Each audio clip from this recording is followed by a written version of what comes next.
teu nome vou chamar. Pelas ondas vou olhar.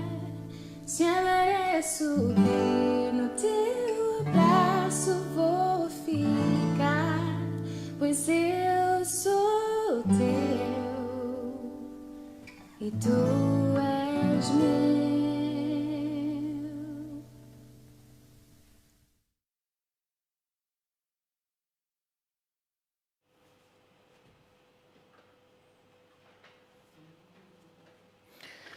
Muito bom dia a todos, bem-vindos à Escola Bíblica Dominical e ao culto da Igreja Evangélica Batista da Figueira da Foz. Cumprimentamos também todos aqueles irmãos, amigos, que nos estão a acompanhar através do Facebook.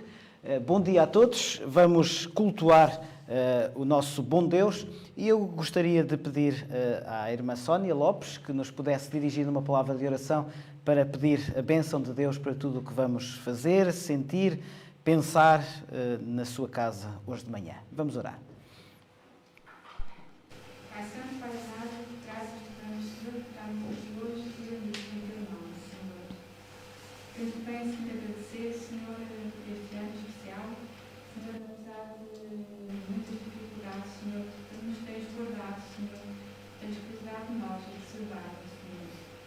Senhor, obrigado também pela salvação que nos deste, Senhor, e pela vida do teu filho, Senhor. Nesta semana, Senhor, lembramos, Senhor. Senhor, ajuda-nos a colocar-te em primeiro lugar, Senhor, e realmente que estes dias santos sejam para louvar, Senhor, e pôr-te em primeiro lugar, Senhor, e adorar, sejam um tempo reservado para ti, Senhor. Pedimos que estejas a direção de este povo, Senhor, que seja do teu agrado, Senhor, que seja do fundo do nosso coração, Senhor, como demonstração de amor a ti, Senhor. Pedimos a tua direção, Senhor, também para o próximo ano, Senhor, que se aproxima, Senhor, para que conduzas os trabalhos desta igreja, Senhor, para que o teu reino possa crescer, Senhor. Ajuda-nos também a cada um de nós, Senhor, a ser testemunhas, Senhor, a sermos mais como tu, Senhor, espelhado pelo amor da tua luz, Senhor. Pai, uma vez, gratos por tudo que nos dás, em nome de Jesus. Amém. Obrigado. Esta é a última Escola Bíblica Dominical do ano 2020, mas não é a última Escola Bíblica Dominical subordinada ao tema, ao estudo do livro que estamos a fazer, que é o livro de Isaías. E estamos na parte 7 deste estudo. Hoje o título é Deus ouve. Deus ouve. E o assunto, o tema que nos vai orientar durante os próximos minutos é o seguinte: Deus ouve as orações do seu povo e age para cumprir os seus propósitos para ele. Eu repito, Deus ouve as orações do seu povo e age para cumprir os seus propósitos para ele. Vamos estar à volta, fundamentalmente, do capítulo 37 de Isaías. Então, sem mais demoras, vamos para o capítulo 37 de Isaías. Na próxima semana estaremos a estudar o título Deus renova, no capítulo 40 de Isaías. Deus renova, capítulo 40 de Isaías. Mas, para já, então, vamos iniciar o estudo de hoje. É a lição número 7, Deus ouve. Deus ouve as orações do seu povo. Se olharem, penso que lá em casa, quem está a acompanhar-nos também, e como temos reparado, a nossa Escola Bíblica Dominical é dinâmica, então não só quem está aqui nas instalações pode e deve intervir, mas também quem está lá em casa, através do chat, do bate-papo, pode também ir criando connosco esta Escola Bíblica Dominical e, por favor, não se inibam de escrever, de falar, de interagir. A Paula vai ser aqui a nossa mediadora das redes sociais, mas vamos então procurar construir uma escola bíblica dominical que seja para honra e glória de Deus, para nosso proveito também. De acordo com o esboço que apresentámos logo na lição 0, se estamos então no capítulo 37, estamos na parte 6 deste estudo que procuramos seguir do livro de Isaías, ou seja, estamos ali na parte em que procuramos perceber qual é o segundo ciclo do julgamento geral. Isto pode parecer demasiado teórico, mas a ideia é a seguinte: o livro de Isaías, dizem quase todos os teólogos e todos os estudiosos, está dividido em duas grandes partes. Ora, nós estamos a aproximar da segunda parte do livro de Isaías. Alguns, e se eventualmente virem e lerem, e penso que é isso mesmo que é necessário, se procurarem comentários acerca do livro de Isaías, alguns teólogos, alguns estudiosos da Bíblia colocam sérias dúvidas de que seja o mesmo Isaías que escreveu, bom dia, bem-vindos, seja o mesmo Isaías que escreveu todo este livro. E porquê? Porque esta segunda parte que nós agora nos preparamos para estudar é de tal forma profética, desculpem usar este termo, ou seja, Isaías, que viveu 700 e poucos anos antes de Cristo, foi capaz de profetizar com tal grau de detalhe que muitos apontam para outro autor esta segunda parte do livro de Isaías. Ou seja, seria um outro Isaías, seria um outro autor muito mais distante no tempo, e só então uma pessoa muito mais distante no tempo do que na altura em que Isaías profetizou, estaria à vontade com tantos nomes, com tantas datas, com tantos pormenores que são proféticos. Porquê é que eu estou a dizer isto? Porque nós acreditamos que a Bíblia é inspirada. Então, se acreditamos que a Bíblia é inspirada por Deus, não nos deve fazer grande confusão perceber que Deus inspirou Isaías de tal maneira que ele foi capaz de profetizar com incrível detalhe acontecimentos que vão muito para além da época em que ele viveu. E é exatamente, façam favor de passar. Bom dia meninos e menina, Sónia. Então, estava eu a dizer que porque é que vale a pena considerar esta introdução que fizemos em relação a este pormenor? Porque estamos a preparar-nos para estudar acontecimentos que vão para além da vida terrena de Isaías, que vão para além do tempo em que Isaías viveu. Sabendo, no entanto, e quem nos tem acompanhado, eu peço desculpa, ainda não, com algumas alterações que fizemos aqui e que vamos fazendo, neste momento, este ecrã, quem está aqui vai ter maiores dificuldades em ver todo o texto do que quem está lá em casa. Quem está lá em casa verá melhor. Ainda não consegui resolver aqui problemas que têm a ver com a formatação do nosso monitor e, portanto, quem está aqui, algumas palavras estão a aparecer um bocadinho cortadas. Mas, basicamente, nós temos aqui neste slide os 4 grandes pilares nos quais está baseado o livro de Isaías. Não vou repetir porque certamente seria fastidioso, mas basicamente muito telegraficamente, quais são as 4 bases, digamos, teológicas de Isaías, do livro de Isaías? Em primeiro lugar, Deus é um Deus incomparável, Deus é um Deus soberano, Deus é um Deus acima de qualquer outra coisa ou criatura. Em segundo lugar, importa que os adoradores adorem a Deus. Neste caso, Velho Testamento, territorialmente Jerusalém. Para nós que estamos no Novo Testamento, de acordo com aquilo que o Senhor Jesus disse, importa que os meus adoradores me adorem em espírito e em verdade. Já não é importante o local físico, é importante o nosso coração. Em terceiro lugar, Isaías aponta para o servo do Senhor Jesus Cristo, o Messias, que de facto nasceu em Belém da Judeia, tal como Isaías profetizou. E ele estabelecerá a justiça, a retidão e a paz. Este servo do Senhor é o Senhor Jesus. Em quarto lugar, e finalmente, a quarta base teológica do livro de Isaías, se por um lado Deus está permanentemente com a sua mão estendida para que todos aqueles que o aceitam possam ter esta vida eterna, também é verdade que aqueles que não o aceitaram, e é absolutamente legítimo não aceitar Jesus Cristo, é absolutamente legítimo não aceitar Deus na vida, Deus não se impõe, é uma escolha pessoal. E, portanto, como escolha pessoal tem recompensa, tem bênção, não só nesta vida, mas, evidentemente, no futuro. Mas também é verdade que Deus é um Deus justo. E, portanto, quem não o aceitou terá o julgamento eterno, ou seja, viverá eternamente sem Deus. É esta a quarta base teológica do livro de Isaías. E, portanto, com este pano de fundo, nós vamos avançar e perceber, então, aquilo que Isaías nos quer dizer hoje. Aquela é uma imagem. Se não colocássemos lá nada nesta imagem, que título é que poderiam dar a esta imagem? Lá em casa também. Então, poderão escrever, poderão interagir. Assim, sem mais, que título é que poderiam dar àquela imagem? Alguém a pedir socorro. Alguém a pedir socorro? Só? O irmão Joaquim acabou com qualquer possibilidade de diálogo, não é? Fechou. Natação sincronizada ali. Pois, estava à espera, pois claro, pode ser natação sincronizada. Se bem que ali sincronizada só com uma pessoa, faltam as outras, não é?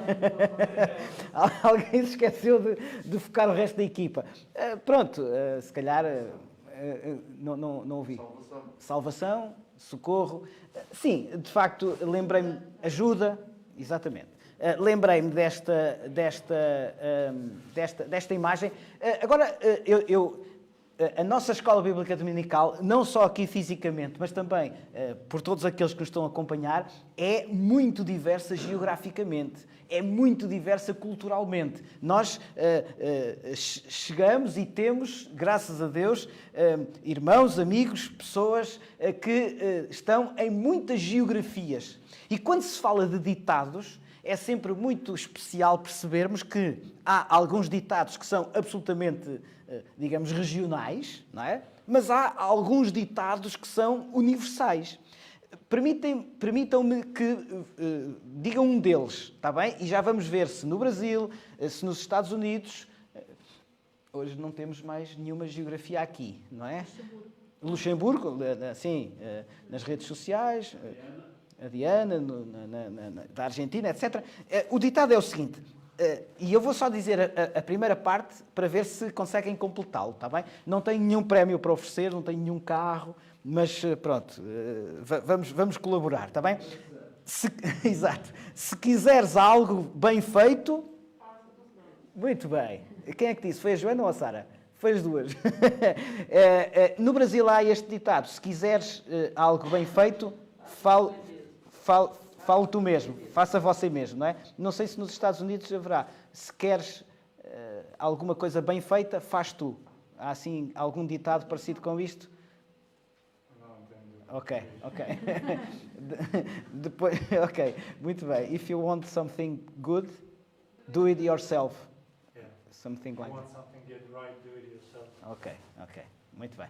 Então temos, não temos mais nenhuma geografia. Hoje não temos o Caleb nem a Lúcia, portanto não sabemos se em Cabo Verde há este ditado também. É São Tomé.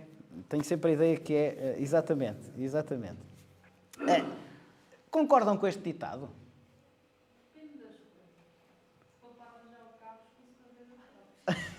Se for para arranjar o carro? Pois, pensei que ias dizer quando é para arranjar o carro sou eu, não é? Este ditado faz sentido ou não? Às vezes. Porquê às vezes? Quando tu imaginas uma coisa, tens a percepção de como é que aquilo é feita e se calhar só tu é que consegues fazer daquela maneira. É? Uhum. Estão todos de acordo? Não há problema que não estejam de acordo com o que a Sara disse, hein? Esta escola bíblica dominical é exatamente isso, é o complemento de ideias, está bem? Bom dia, Afonso, bom dia, Célia. A ideia é a seguinte, estamos aqui a tentar brincar a propósito daquele ditado que diz, se queres alguma coisa bem feito, fale tu mesmo, está bem? E estamos a ver se isto é verdade ou se não é. Eu, infelizmente, partilho um bocadinho disso. É? Infelizmente, porquê? Não, porque eu sei que a maioria das pessoas, nós devemos confiar uns nos outros. E quando realmente pedimos que nos façam alguma coisa, é porque estamos a confiar noutra pessoa. Mas eu, confesso, por defeito, tenho isso comigo. Porque normalmente idealizo uma coisa, até posso explicar a ideia à pessoa, e depois não era bem aquilo. E então tenho que lá ir dar o meu toque pessoal. Mas às vezes é só mesmo dar o meu toque pessoal. Para estragar, não é? Às vezes sim. Às vezes sim. Estou a brincar, estou a brincar. Mas concordam com aquilo que o Afonso disse? Não. Assim ele não está a confiar na pessoa. Gosto, estou a gostar. Muito bem. Vamos lá. Vamos lá. Bom dia, Michel. Bom dia, Mariana. Estou certo. E bom dia, Maria. Estou certo. Acertei nos nomes todos. Não é todos os dias. Bom dia. Estamos com aquele ditado. Se quiseres alguma coisa bem feita, faz tu mesmo. Está bem? E ainda não consegui perceber se a maior parte das pessoas concorda ou não. Se queres alguma coisa bem feita, faz tu mesmo. Não consegue fazer tudo, não é? Então, temos que dar a Temos que dar a oportunidade aos outros e confiar neles, não é? Sim. Mas vocês fazem isso mesmo? Não são daquelas que têm a tendência para fazer mesmo? Eu acho que o Afonso é a única pessoa que está a ser aqui verdadeiramente sincero. Quando eu preciso de alguma coisa elétrica, eu tenho que chamar eletricista. Também é verdade, é isso mesmo. Mecânico. Pronto, depende também. Né? Se há alguma coisa que verdadeiramente não sabemos fazer, Claro. não é? Então, damos essa tarefa a outro. Significa que isso acontece quê? A maior parte das vezes ou a menor parte das vezes? Ou seja, gostamos mais de confiar nos outros ou temos a tendência para fazer por nós? Não, acho que temos a tendência a fazer por nós. Eu, por mim, falo. É? Temos de dar o benefício da dúvida. Temos de dar o benefício da dúvida. A maior parte das vezes delegam competências? Não. Eu também não. E ao longo da vida vamos aprendendo que há coisas que definitivamente não temos jeito nenhum para fazer, não é? Acho que nós também temos de ver os contextos e as situações e o envolvente, não é? Às vezes delegar pode ser um erro. Por isso é que existe uma cadeia, não é? E nós temos de obedecer a essa cadeia. Por vezes eu sinto mais segura a trabalhar em equipa, mas há determinadas situações em que prefiro estar sozinha a trabalhar. Portanto, eu acho que tem de haver um equilíbrio entre o delegar e o saber fazer e ter a confiança para o fazer, porque por vezes o trabalho em equipa é também uma ajuda, eu falo por mim, quando nós nos sentimos não tão seguros e sabemos que com a equipa somos mais fortes e crescemos. Mas sei que há pessoas que têm esse espírito de liderança e isso também é bom, porque nem todos nasceram para liderar e outros nasceram para ser liderados. Eu acho que essa é a verdade. E às vezes lideramos, outras vezes somos liderados, não é? Agora, sejam honestos, está bem? Quero que sejam mesmo. Eu vou pôr ali uma frase, está bem? E quando eu contar até 3, têm que dizer em voz alta a primeira coisa, mas têm de ser honestos, está bem? Têm de dizer a primeira coisa, porque se demorarem um segundo, já vão dizer aquilo que é politicamente correto. Está bem? Aquilo que toda a gente quer ouvir. Não. Está bem? Não. Eu vou colocar ali uma frase com umas reticências e vão completar com a primeira coisa que vos vier à cabeça. Mas têm de ser honestos. Está bem? Vá. 3, 2, 1... Ei, já não dá. Já é social, já é uma construção social. Não foi a primeira coisa que vos veio à cabeça. Não é? Já demoraram 2, 3, 4 segundos. O que é que aquele vai pensar de eu dizer? Não é? Fraqueza. Humildade, fraqueza, fragilidade, dependência, necessidade, fragilidade.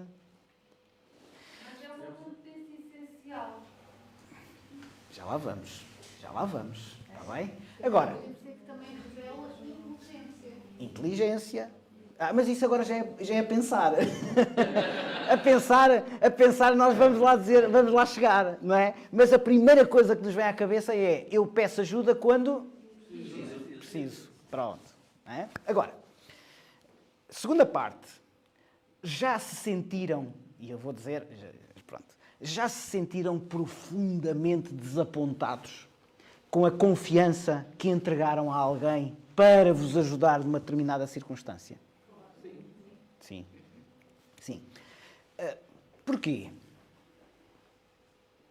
Se calhar porque as nós criamos são muito elevadas. Pode acontecer, não é?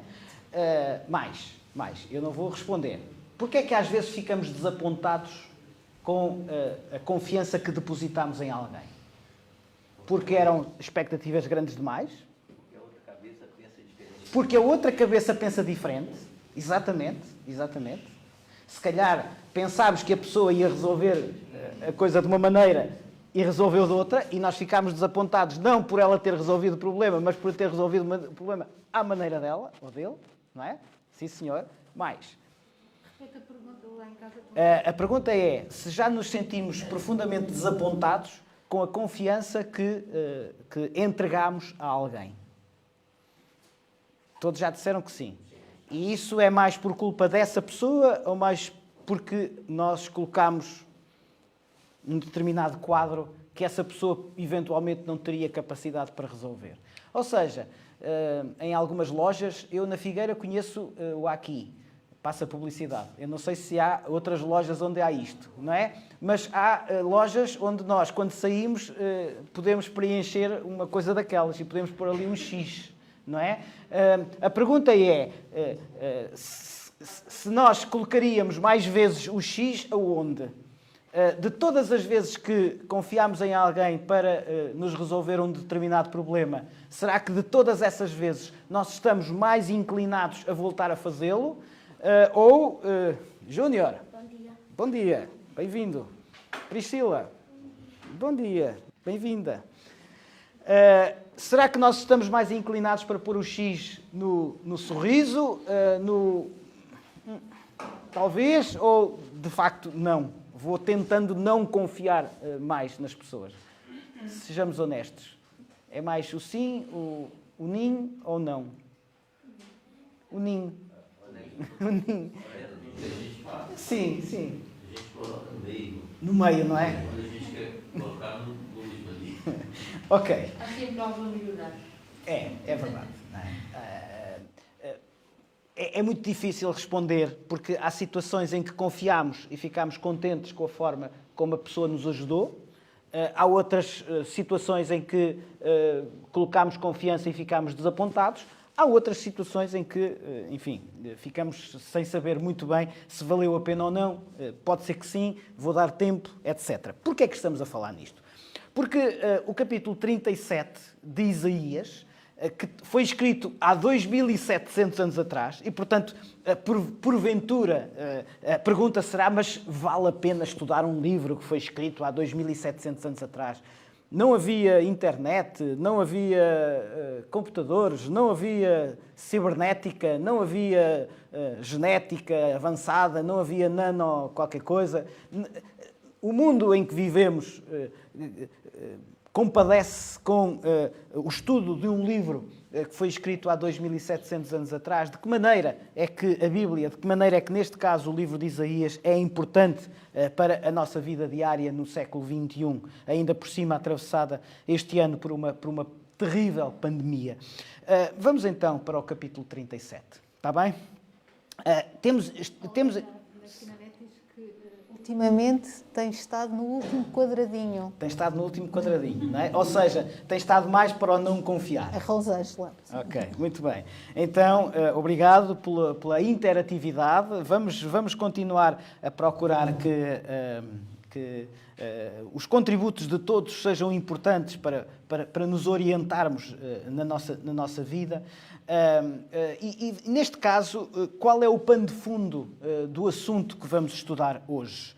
O pano de fundo vem desde o capítulo 34. Eu sei que há pouco vos pedi que lêssemos ou que abrissem no capítulo 37 e, de facto, o capítulo 37 de Isaías é o tema central da lição de hoje, mas para percebermos bem o contexto do capítulo 37, permitam-me que recuemos um pouco ao capítulo 34. Está bem? Não vamos ler, não se assustem, não vamos ler os capítulos 34, 35, 36, nada disso, mas permitam-me que vos apresente o contexto. Os capítulos 34 e 35, se quisermos, para ser mais rigoroso ainda, do capítulo 34 ao capítulo 39, nós temos duas partes. Duas partes que estão divididas da seguinte forma. Os capítulos 34 e 35 descrevem o culminar dos 6 ais do julgamento universal de Deus e a bênção que o Senhor tem guardada para aqueles que lhe pertencem. Ou seja, já estudámos nas lições anteriores que toda a literatura antiga, oriental,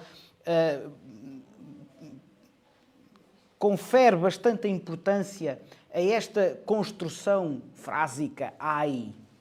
E já vimos que esta expressão ai revela temor, revela tristeza, revela julgamento, revela um futuro de opressão iminente. Ai é uma expressão de profundo desgosto, de alguém que se sente verdadeiramente incomodado com a condição presente, apontando para um futuro que será um futuro difícil, duro, um futuro de opressão. Ai!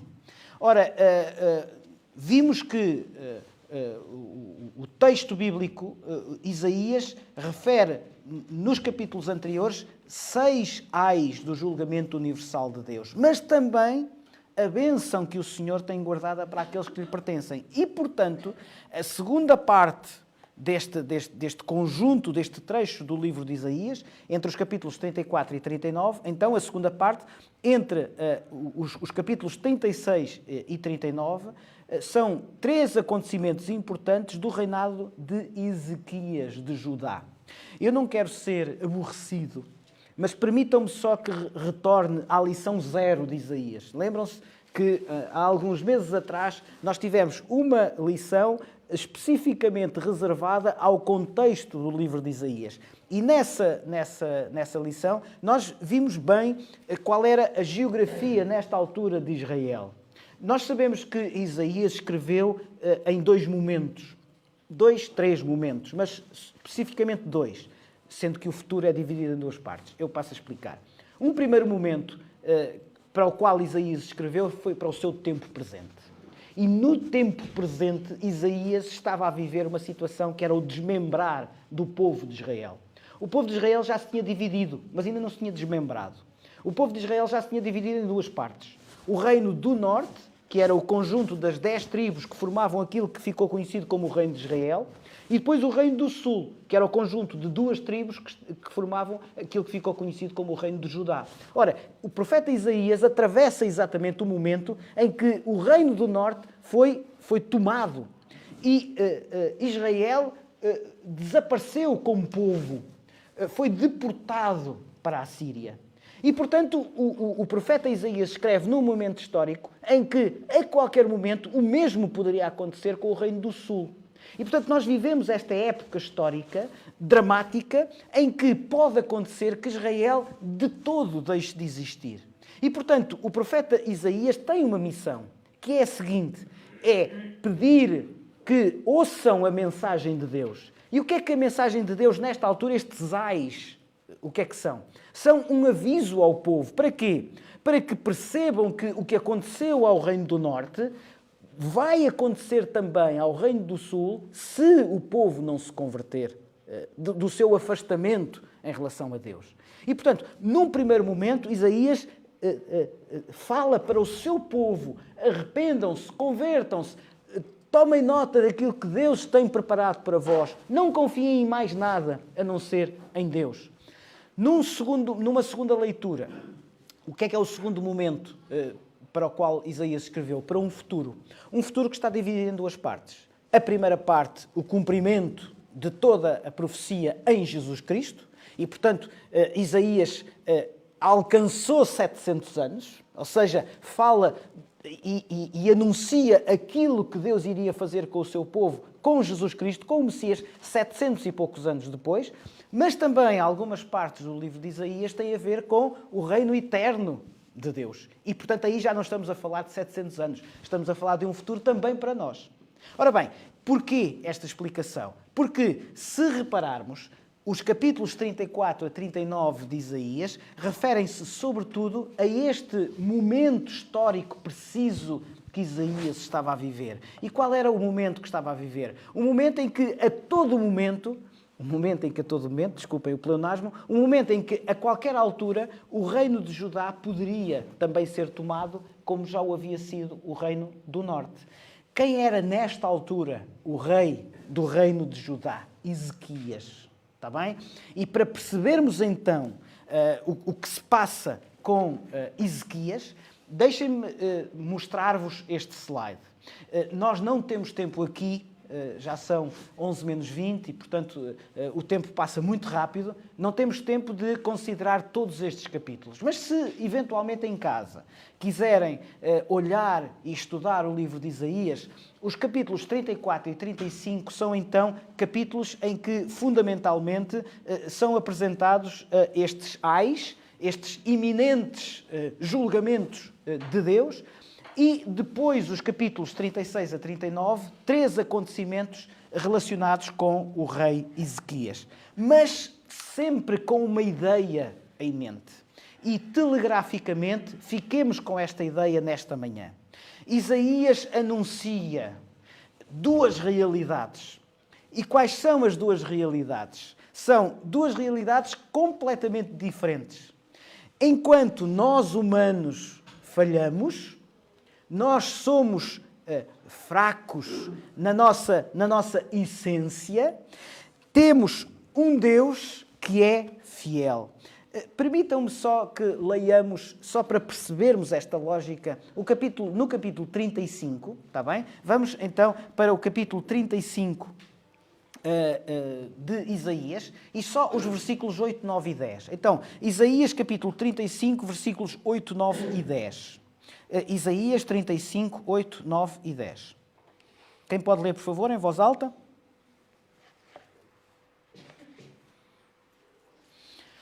E ali haverá um alto caminho, um caminho que se chamará o caminho santo. O imundo não passará por ele, mas será para o povo de Deus os caminhantes, até mesmo os loucos não errarão. Então, sim, até ao 10, por favor. Desculpa. Ali não haverá leão, nem animal feroz. Subirá a ele, nem se achará nele, mas os remidos andarão por ele. E os rejeitados do Senhor voltarão e virão a Sião com júbilo. E alegria eterna haverá sobre a sua cabeça. Gozo e alegria alcançarão, e deles fugirá a tristeza e o gemido. Então, obrigado. É evidente que isto é a linguagem não só profética, mas também poética. Não é? É a linguagem profética, mas também poética. No entanto, sem qualquer explicação histórica, teológica, doutrinária, etc., se nós lermos esta passagem assim, sem mais nada, pelo menos logo à partida fica em nós uma ideia. Qual é a mensagem que está aí a ser transmitida? Não nos importemos agora nem com história, nem com explicação doutrinária, nem teológica, nem nada. Só assim, se nós pegássemos neste texto e sem mais interpretação nenhuma, o lêssemos, com que ideia que ficaríamos? Segurança. Paz. Não é? Ou seja, Isaías está a transmitir da parte de Deus uma mensagem que tem como objetivo inculcar em quem a ouve que tipo de sentimento? Tranquilidade, paz, descanso, não é? Sem dúvida. Ora, porquê é que eu estou a dizer isto? Porque se olharmos ao Novo Testamento, este tempo é um tempo evidentemente futuro. É interessante que Isaías está a dizer isto num contexto de profunda intranquilidade, como vamos ver. E qual era a intranquilidade? A intranquilidade de a qualquer momento o reino perder a sua independência. Eu não sei se nós alguma vez vamos sentir esse desconforto como povo, como nação. Já houve alturas em que Portugal perdeu a sua independência. Não é? Como povo, como nação, não sei se eventualmente voltaremos a estar nesta angústia. Mas, por momentos, imaginemos que sobre nós pairava esta ameaça de perdermos independência. que tipo de sentimento seria o nosso? Medo? Angústia? Revolta, opressão? Insegurança? Se calhar raiva? Se calhar, não é? Isso depois depende da personalidade de cada um e do que cada um perderia com isso, não é? Embora todos perdêssemos, não é? Se calhar haveria quem perdesse mais do que outros.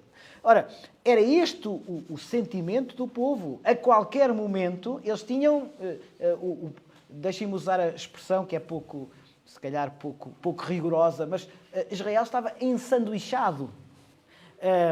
O Egito poderia subir, a Síria poderia descer. Para já não, esses eram os principais perigos, não é? Portanto, a qualquer momento o pequenino reino de Judá poderia desaparecer. E agora, se olharmos outra vez para esta passagem, percebemos que aqui Deus está a dizer o quê? Fiquem tranquilos, não é? A passagem que o Afonso leu, o que é que diz? A Diana está a dizer que diz que é uma promessa. O irmão Tavares diz que é felicidade. Sim, muito e bem. É paz. Paz, felicidade. Mas esta promessa o que é que diz? Haverão de quê? Ultrapassar. Diz aí qualquer coisa como haverão de voltar, não é? Ou seja, então, mas haverão de voltar, o que é que isso significa? Significa que em algum momento irão, não é? Ou seja, por um lado, esta mensagem é uma mensagem de esperança, tranquilidade, de promessa. Deus é fiel. Deus nunca, vamos falar disso daqui a pouco, Deus nunca falhou. Deus nunca mentiu. Portanto, se acreditamos que Deus é fiel, acreditamos que Deus vai cumprir. Mas reparem, vai cumprir depois de um tempo em que vai haver dificuldade. 2700 anos depois, se calhar isto faz sentido na nossa vida. Não é? Eu não sei, eventualmente, fisicamente, e temos aqui alguns irmãos que partiram do seu sítio, não é? Foram à procura de qualquer coisa. Temos outros que se calhar foram e já vieram, não é? Temos muitas situações em que nós saímos, até às vezes saímos estando no sítio, no próprio sítio, não é? Mas saímos da nossa zona de conforto, saímos daquilo que estávamos a fazer, fomos à procura de qualquer coisa, ou porque fomos obrigados, ou porque tomámos por nós essa iniciativa. Às vezes correu da maneira como nós queríamos, outras vezes não correu da maneira como nós queríamos, ou se calhar neste momento ainda não estamos no final deste processo, não é? Se calhar neste momento temos exatamente alguma angústia, alguma intranquilidade, alguma insegurança, não sei, acredito que pode acontecer. Ora, o que é que Isaías nos diz, então, 2700 anos, com uma distância de 2700 anos? Reparem, não é Isaías que diz, é Deus. O que é que o profeta de Deus diz? Os olhos dos cegos, diz o versículo 5, os olhos dos cegos serão abertos, os ouvidos dos surdos desobstruirão. Isaías capítulo 35, versículo 5. Vamos ao Novo Testamento, está bem? Vamos ver como Jesus pegou nestas palavras de Isaías. Eu sei que é uma passagem um bocadinho grande, mas acredito que vale a pena ler. Mateus, vamos ao Novo Testamento, está bem? Evangelho de Mateus capítulo 11. Quem pode ler, por favor, dos versículos 2 a 6 de Mateus 11. Então, Mateus capítulo 11, versículos 2 a 6. Mateus capítulo 11, versículos 2 a 6. Quem pode ler, por favor?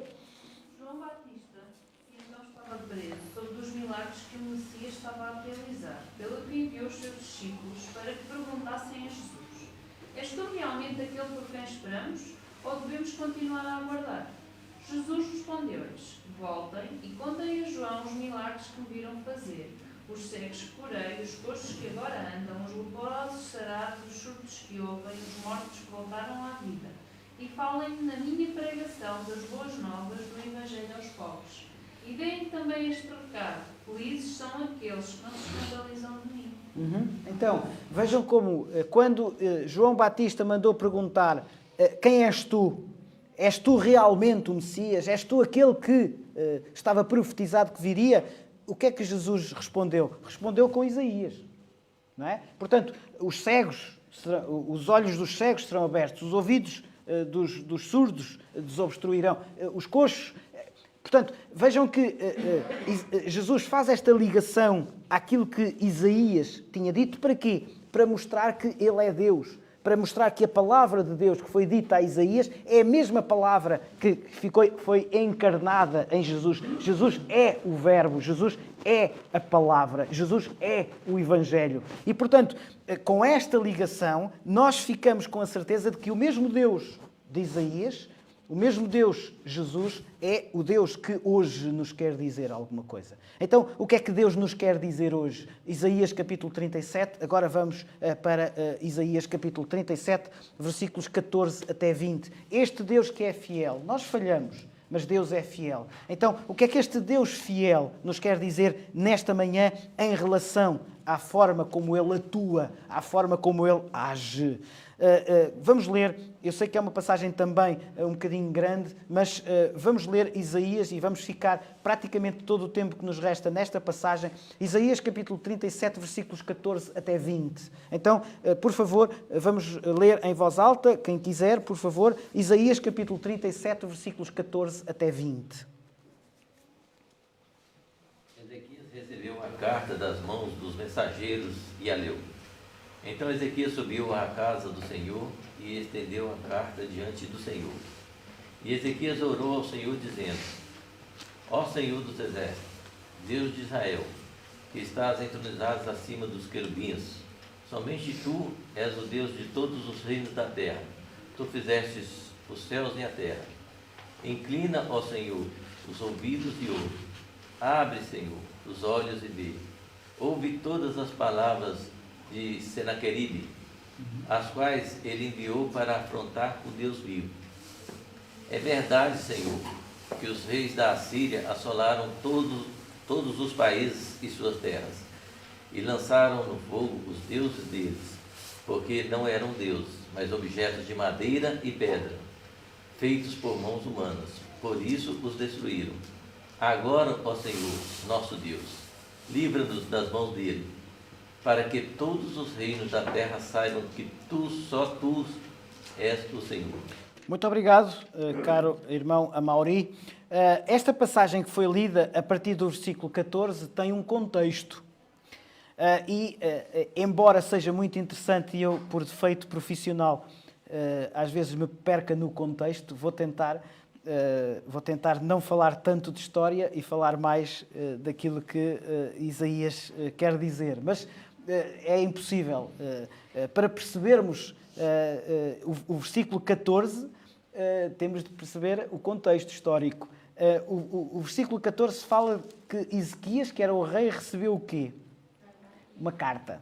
Está bem? Então, para percebermos que carta é esta, temos de recuar um pouco. Vamos recuar para já até ao versículo 1 e depois vamos recuar mais um bocadinho, está bem? Mas para já vamos recuar ao versículo 1. Isaías capítulo 37, versículo 1, diz: tendo o rei, aqui é claramente mencionado como rei, tendo, no versículo 14 não, tendo Ezequias, mas no versículo 1 diz: tendo o rei Ezequias, portanto estamos no reinado do rei Ezequias, rei de Judá, não de Israel, não é? Portanto, nesta altura Israel já tinha sido assolada, já tinha sido deportada pelos assírios.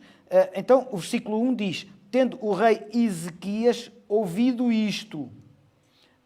Já lá vamos. Mas o que é que ele fez quando ouviu isto? Diz a seguir, o que é que ele fez? Algo que era muito característico e que vemos várias vezes mencionado no Velho Testamento. Agora seria bom para a Zara e para... não é? Mas, por favor, não façam isso porque dá estrago, não é? Não. Quando estiverem muito zangados, não façam isto, porque é dinheiro que se perde, não é? Mas o que é que era um costume, principalmente das classes mais abastadas no Oriente Antigo? Quando se estava profundamente angustiado, o que é que se fazia? Rasgava-se as vestes, não é?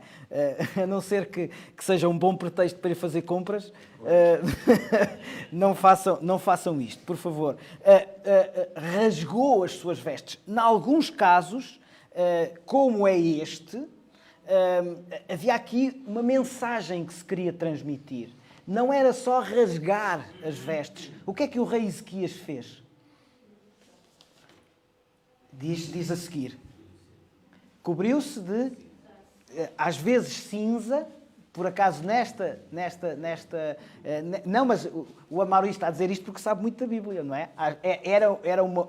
Temos muitas passagens na Bíblia que referem o próprio Jó, por exemplo, não é? Que se cobria de cinza. Neste caso, por acaso, não tem a cinza. Mas tem aqui uma mensagem. Rasgou as suas vestes e cobriu-se de quê? Saco, pano de saco, não é?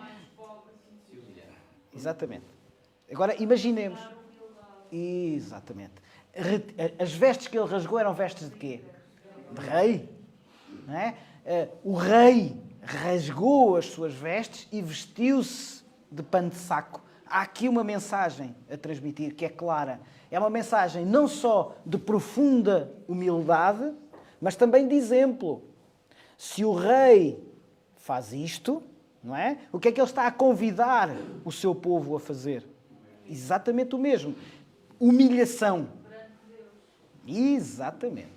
Vejam que não é rasgar, cobrir de saco e lamentar-se.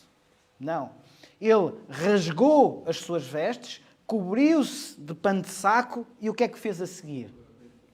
Entrou na casa do Senhor. Há aqui claramente uma mensagem que é uma mensagem espiritual. Não é uma mensagem de desespero físico, material. Não. Há aqui uma mensagem espiritual. É ter necessidade de se despir daquilo que é humano, despiu-se de rei, tornou-se humilde e, coberto de pano de saco, entrou na casa do Senhor. Agora, vamos ver porquê. E por isso é que eu disse que tínhamos de ir um pouco mais atrás. Está bem? O que é que provocou? Diz o versículo 1 que ouviu isto. O que é que Ezequias ouviu? Para percebermos o que se está a passar, temos de ir ao capítulo 36. E no capítulo 36, então, temos o cenário. Temos o pano de fundo, o contexto que leva a que Ezequias se cubra de pano de saco e depois, então, receba uma carta, como foi lido no versículo 14 do capítulo 37. Qual é o contexto? Diz o versículo 1. No 14º ano, ou no ano 14º do rei Ezequias, subiu então o tal Senaqueribe, que há pouco foi mencionado, e ele era rei da Assíria. Ora, nesta altura, e lembram-se com certeza daquele mapa que vos apresentei já em outras escolas bíblicas dominicais, lembram-se com certeza que, a certa altura, os assírios são a grande potência mundial. Pelo menos do Próximo Oriente. Nesta altura, de facto, onde estava a civilização. As principais potências mundiais estavam, então, nesta região, o Próximo Oriente, se quisermos, o Médio Oriente, hoje. Então, a Síria era a grande potência mundial nesta altura. E o rei assírio, Senaqueribe, resolve, diz o versículo 1, resolve ir contra todas as cidades fortificadas de Judá e as tomou. Ou seja, só faltava o Palácio Real. Só faltava Jerusalém. Só faltava o sítio onde estava o rei Ezequias. Os versículos seguintes, eu desafio-vos a ler, são davam claramente uma série daquelas da Netflix e essas coisas. Só o capítulo 36 tem um contexto nitidamente político-diplomático. Tem um conjunto de pormenores absolutamente deliciosos em relação a como era feita a política há 2700 anos atrás. Em muitos casos, se calhar não é muito distante da forma como é feita a política hoje. O rei da Assíria toma as cidades todas à volta de Jerusalém, as cidades fortificadas, E depois diz o versículo 2 que envia um mensageiro, um homem que se chama Rabsaque, o mensageiro para falar com o rei Ezequias, mas com um grande exército. E diz basicamente: rende-te, acabou, não há razão, não há razão para ousares lutar contra nós. Portanto, das duas uma, ou te rendes. Eu sei que temos aqui alguns irmãos militares que estudaram a história militar mundial, não é? E hoje uma guerra não se faz como se fazia há 3.000 anos atrás, não é? Hoje a guerra é cirúrgica, é tecnológica, não é? E, portanto, hoje é diferente. É precisa, não é? Fala-se em danos colaterais e tal. E tenta... eu não fui tropa, mas percebo umas coisitas disto. São umas coisitas, mas pronto. Mas hoje a guerra é algo absolutamente científico, não é? Procurando-se que o que se quer, os alvos que se quer neutralizar, se eu não estiver a usar uma linguagem muito militar, peço desculpa, mas os alvos sejam precisos para evitar o máximo dos chamados danos colaterais. Nesta altura era exatamente o oposto. O que se procurava era começar com os danos colaterais para chegar ao objetivo. Reparem, Senaqueribe toma tudo, toma as cidades e depois manda um emissário ao rei a dizer: rende-te, não tens qualquer possibilidade. Permitam-me que vos mostre o contexto para depois chegarmos à parte espiritual.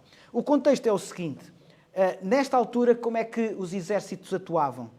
Chegavam, quando queriam tomar... Aliás, isso faz parte da própria história de Portugal. É um tipo de guerra que se manteve até muito recentemente, que era o chamado sitiar uma cidade, não é? Colocar uma cidade sem qualquer possibilidade, ou um castelo, ou seja o que for, sem qualquer possibilidade de ser fornecida de bens, não é? Às vezes até de água. Nós temos relatos da história de Portugal, por exemplo, o cerco de Lisboa. O cronista Fernão Lopes fala que, não se sabe se com exagero ou não, fala que as crianças esgravatavam no solo à procura de um grão para poder comer, não é? E esta era uma tática muito usada. Era cercar uma cidade, uma fortaleza, um castelo, seja o que for, o que se quisesse tomar, sitiar, o exército inimigo ficava à volta e à procura de, pela miséria, pelo cansaço, pela fraqueza, conquistar uma cidade.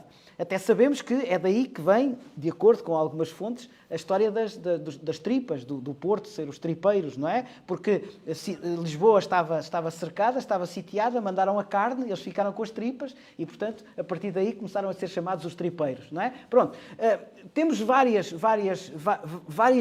exemplos que mostram isto mesmo. E, a maior parte das vezes, isto era eficaz. Não é? Porquê? Porque a cidade ficava sem qualquer capacidade de ser abastecida.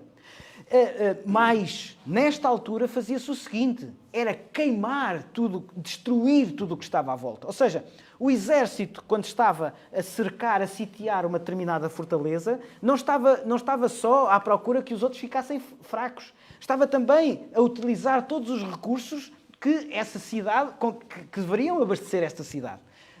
Queimando, destruindo tudo à volta. Para quê? Para que mesmo que houvesse qualquer possibilidade daquela cidade se revoltar, ainda assim, quando chegasse cá, não tinha nada para que se aproveitasse. E, portanto, era uma estratégia. Então, o que é que Senaqueribe diz a Rabsaque para dizer a Ezequias? Isto são nomes, não são assim muito fáceis de dizer. Tentem dizer isto assim rápido e não é? É como um tigre, 2 tigres, 3 tigres, não é? Pronto.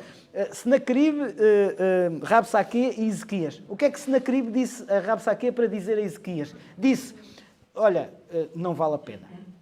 Esquece qualquer ideia que tu tenhas de procurar manter-te no teu posto, porque nós somos poderosos demais. E vamos ficar o tempo que tu quiseres.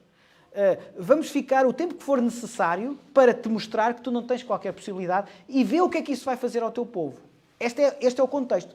Mas atenção, se lerem com atenção e depois se lerem com algum cuidado em casa, e se isto for interessante, vão reparar que Senaqueribe disse qualquer outra coisa mais. Que é o seguinte: não penses que o teu Deus é suficientemente poderoso para lutar contra mim.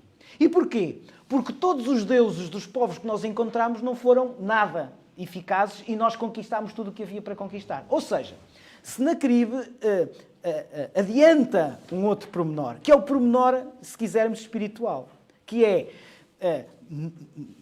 o contexto é, não vale a pena porque nós somos muito fortes. Mas, atenção, mas nem penses que o teu Deus vai ser capaz de lutar contra nós porque nós somos demasiado fortes e nós já provámos que éramos mais fortes do que todos os deuses que se nos apresentaram e todos os povos também tinham essa ideia e nós derrotámos os povos, os deuses e tudo e, portanto, nós vamos conquistar-te, ou seja, rende-te. Ora, já percebemos então o contexto do versículo 1 do capítulo 37. Porque é que Ezequias, ouvindo isto, não é? O que é que ele ouviu? Foi exatamente isto. Rasgou as suas vestes, cobriu-se de pano de saco e entrou na casa do Senhor. Reparem, ele podia rasgar as vestes e cobrir-se de pano de saco. Mas não foi só isso que ele fez. E porquê? Porque ele percebeu que a ameaça era uma ameaça que não era só uma ameaça nacional, não era só uma ameaça política, se quisermos, não era só uma ameaça militar, era também uma ameaça espiritual. E, portanto, nós podemos perceber dois momentos, duas reações de Ezequias. A primeira é uma reação de terror. Eu não sei o que é ser rei, não é? Eu não sei se algum de vós sabe o que é ser rei. Podem ser rei, assim, sei lá, em qualquer coisa, não é? Mas imaginemos que um rei é alguém que tem carinho pelo seu povo, que tem uma ideia de que é o supremo protetor da sua nação. Não é só o rei, não é só a vida do rei e dos que lhe são próximos. Não acredito que haja qualquer rei que goste de ser conquistado. Não é? É uma falência, é uma derrota. E, portanto, percebe-se bem esta reação de Ezequias quando percebeu que estava prestes a perder o seu reino. Não só por uma questão, portanto, de falência pessoal, mas também por o que isso representava em relação ao seu povo e o que representava para o futuro. Seria certamente uma situação que não iria durar 2 anos, 3 anos, 4 anos, 5, 10, 20. Não, seria uma situação em que provavelmente o próprio reino de Judá desapareceria. Ora, percebemos, portanto, qual foi a reação de Ezequias, uma reação de terror. Percebemos também, pela passagem que foi lida, que Ezequias não se ficou pelo terror. Ele virou-se para Deus. Ele entrou na casa do Senhor e orou. Vamos ler Provérbios, capítulo 11 e versículo 2. Provérbios, capítulo 11 e versículo 2. Quem pode ler, por favor, Provérbios 11, 2.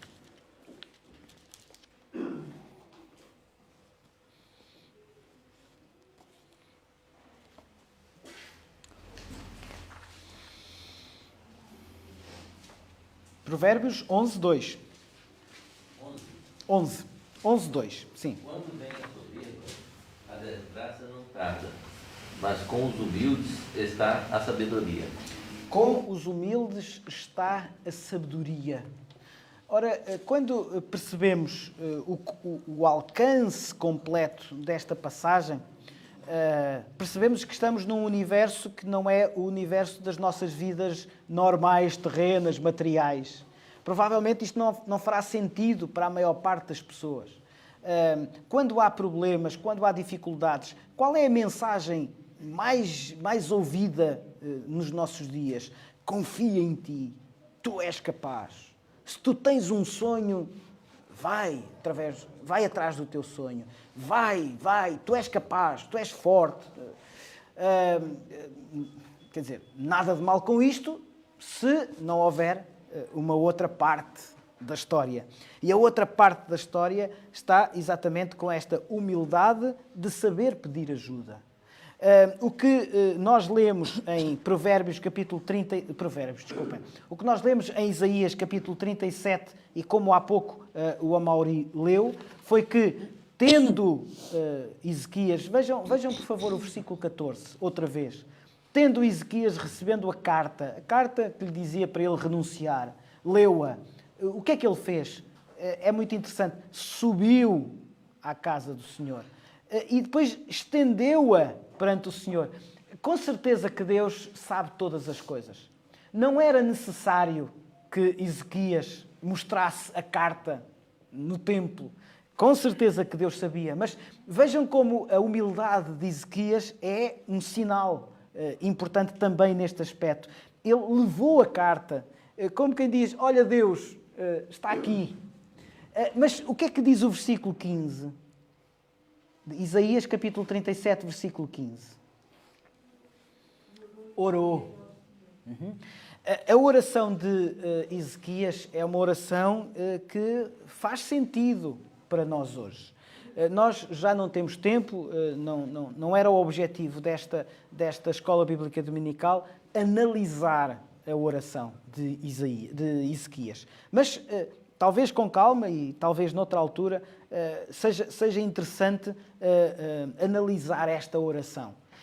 Esta oração coloca-nos perante esta dimensão.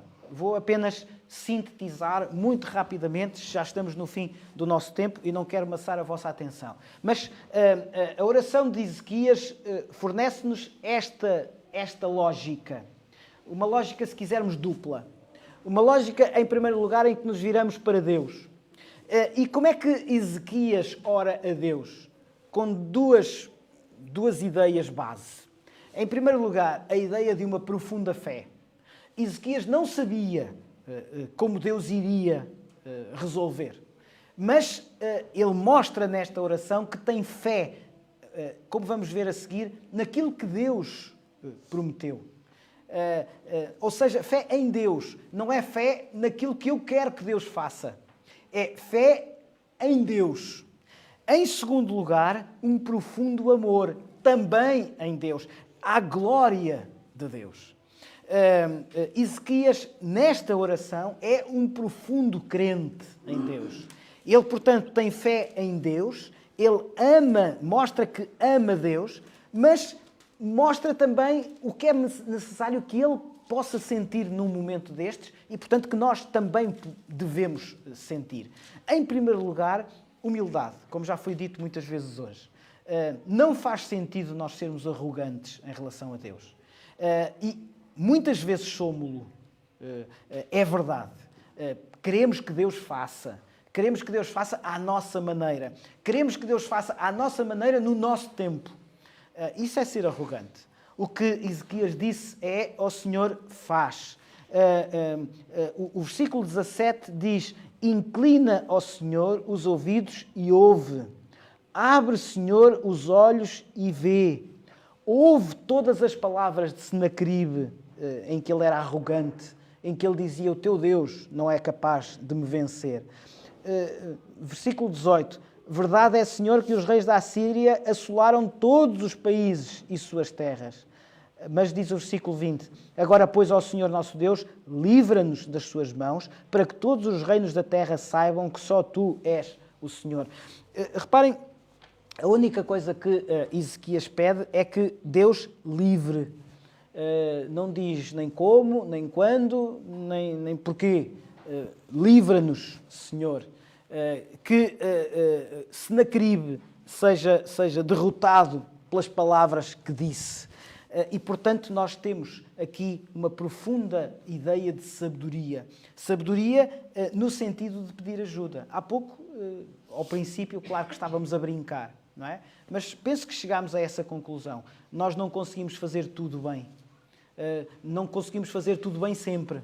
E, portanto, é sábio pedirmos ajuda. Mesmo que já nos tenham desapontado, é sábio termos a humildade necessária para pedir ajuda, neste caso, para pedir ajuda a Deus. Vamos avançar mais um pouco, está bem? Vamos para os versículos 30, 31 e 32. Quem pode ler, por favor, ainda no capítulo 37 de Isaías, Isaías 37, versículos 30, 31 e 32. Quem pode ler, por favor? Muito rapidamente, estamos quase no fim. Hoje estamos com dificuldade em ouvir-vos. Todos ao mesmo tempo, não, por favor. Só um de cada vez, está bem? Isaías, capítulo 37, versículos 30, 31 e 32. Então Deus disse a Ezequias: esta será a prova, e como sou eu mesmo quem está a libertar a vossa cidade das mãos do rei da Assíria, ainda este ano ele levantará o cerco. E mesmo que seja já demasiado tarde para sementeiras, o grão que nasceu espontaneamente neste outono, dar-te-á bastante semente para obteres uma cega reduzida no próximo ano. E daqui a 2 anos traz nova abundância. E vocês que foram deixados em Judá tomarão de novo raízes no vosso próprio solo, florescerão e se multiplicarão. Porque sairá o resto de Jerusalém para repovoar a terra. É o poder do Senhor dos Exércitos Celestes que fará com que tudo isto assim aconteça. Muito obrigado. Por vezes, a forma como nós interpretamos o texto bíblico parece ser no sentido de que, se nós pedirmos com muita fé, Deus necessariamente vai cumprir. Penso que, muitas vezes, há muita desilusão, mesmo na relação com Deus, exatamente porque esta questão não está devidamente explicada. Deixem-me só, eu sei que são só uns segundinhos de contexto, e neste caso é preciso fazer contas. Eu nunca fui muito bom a matemática, está bem? Mas nós sabemos que o texto bíblico fala que foi dada uma regra, foi dado um mandamento ao povo, no que diz respeito aos anos das sementeiras, não é? No Velho Testamento, o povo sabia que de 7 em 7 anos, o que é que tinha de fazer? Não cultivar, não é? Era o ano em que, assim como Deus não precisou descansar quando fez a criação, não é? Mas nós temos no Gênesis que ao 7º dia, o que é que fez Deus? Não era por ele, era para dar o exemplo. E isto devia ser válido. Devia ser válido para a terra, devia ser válido também para nós. Reparem que nós muitas vezes não fazemos isto, não é? Estamos a tornar em workaholics, não é? E abusamos do nosso corpo. E o que a Bíblia diz é um mandamento: 6 dias trabalharás e ao 7º descansarás. Não quer dizer que seja o sábado, quer dizer o 7º dia. Há profissões que não permitem que se descanse ao domingo, não é? E há profissões que não permitem que se descanse sempre ao mesmo dia, não é? Quem trabalha por turnos e quem tem horários sabe bem o que eu estou a dizer. E sabemos que para o mundo viver, para o mundo se manter hoje, imaginem que descansava toda a gente ao domingo, não é? Quer dizer, seria catastrófico. Não pode ser. Então, o que é que a Bíblia diz? Ao 7º dia descansarás. Basicamente guarda um tempo para o teu descanso. Assim como a terra. E, portanto, o povo de Deus sabia que de 7 em 7 anos não podia cultivar, exatamente para a terra descansar. Mas mais, ao fim de 7 vezes 7, haveria um ano em que também não cultivaria, que era o final de um determinado ciclo. 7 vezes 7 dá 49. Esta ainda sei. E, portanto, 7 vezes 7 dá 49. E, portanto, ao fim destes 49 anos, para além do último ano do ciclo dos 7 anos, haveria um outro ano também que a terra não deveria ser cultivada. Para quê? Isto era para ensinar 2 ou 3 coisas importantes. Primeiro, para ensinar que é preciso descansar, mas também para ensinar que é preciso poupar. Não se pode gastar quando se tem, sem perceber que haverá um período em que não se tem. E, portanto, havia aqui uma mensagem, que era uma mensagem também pedagógica, se quisermos. Aprendam a dosear o que gastam, tendo em conta que haverá um momento ali que não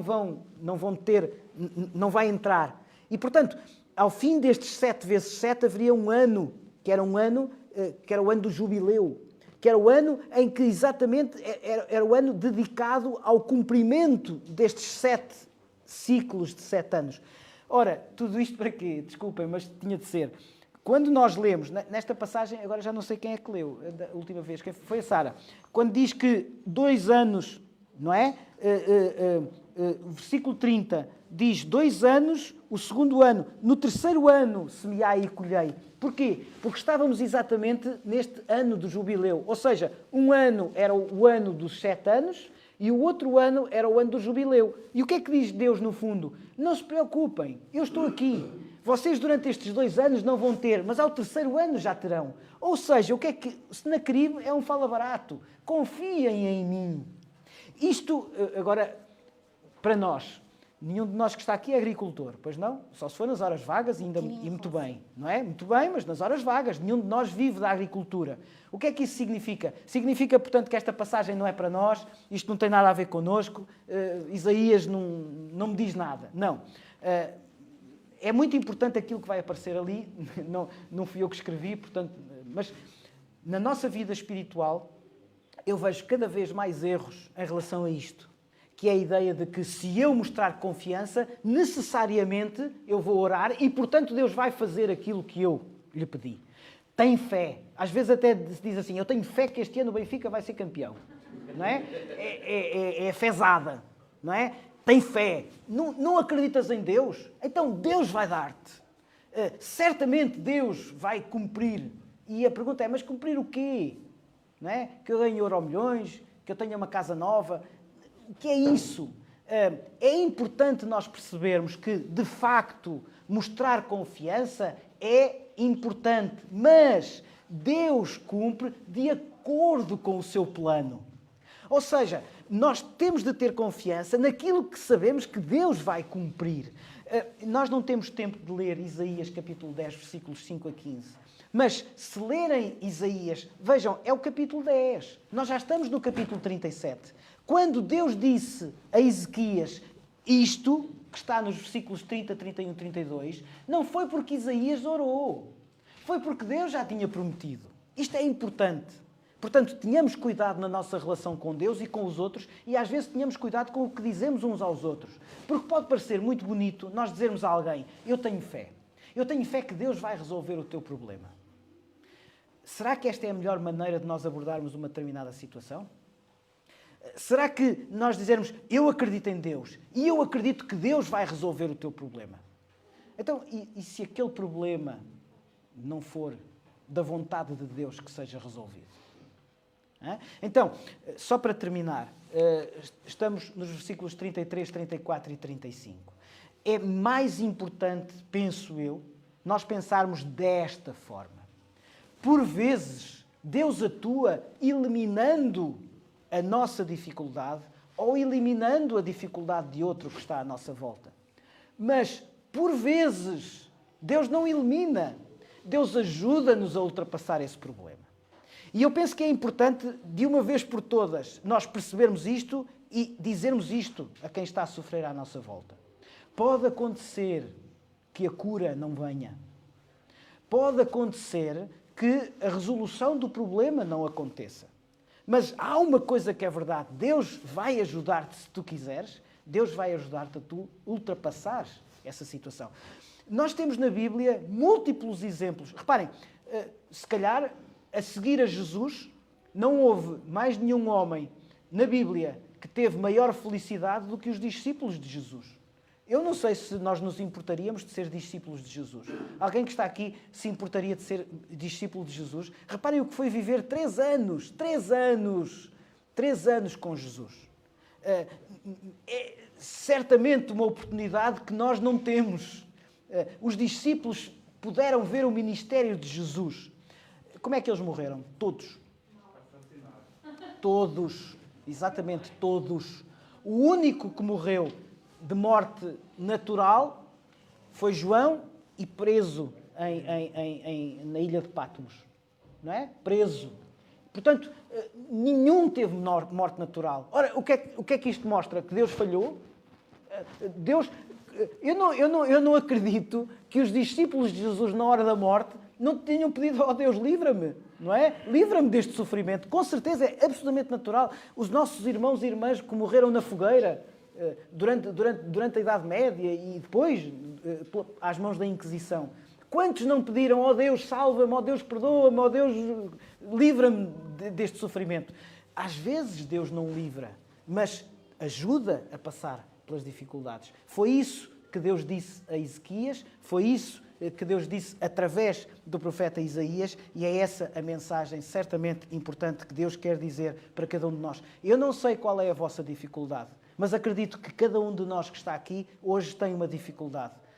Vamos pedir a Deus que nos ajude. Se for possível e se for da vontade de Deus, que Deus nos elimine essa dificuldade.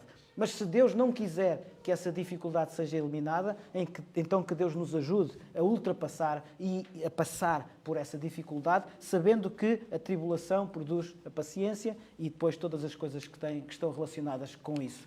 Só para terminar, fica a pergunta da semana. Tenho de ajustar os meus pedidos para que eles reflitam os propósitos de Deus? É uma pergunta séria. Tenho de ajustar os meus pedidos para que eles reflitam os propósitos de Deus? Que assim seja. Vamos prosseguir com o nosso culto de louvor e adoração ao nosso Deus. E estou a ver entrar a Sara. Bem-vinda, Sara. Muito bem, muito gosto. Então depois no final vamos com certeza falar um bocadinho com a Sara, que vem de França para estar connosco. Obrigado. Graça e paz.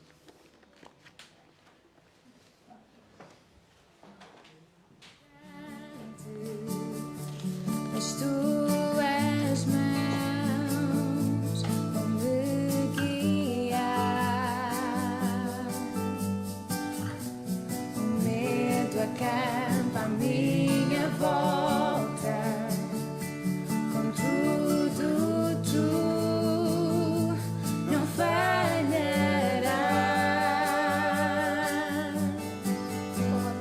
O teu nome estão a enviar cumprimentos para cada um de vocês, estão a enviar saudades também para vós, e eu então, como forma de retribuir, pedia que todos nós que estamos aqui pudéssemos dar os bons dias a quem nos está a ver através das redes sociais. Então eu vou dizer 1, 2, 3 e todos ao mesmo tempo vamos dizer então bom dia. Então 1, 2, 3. Bom dia!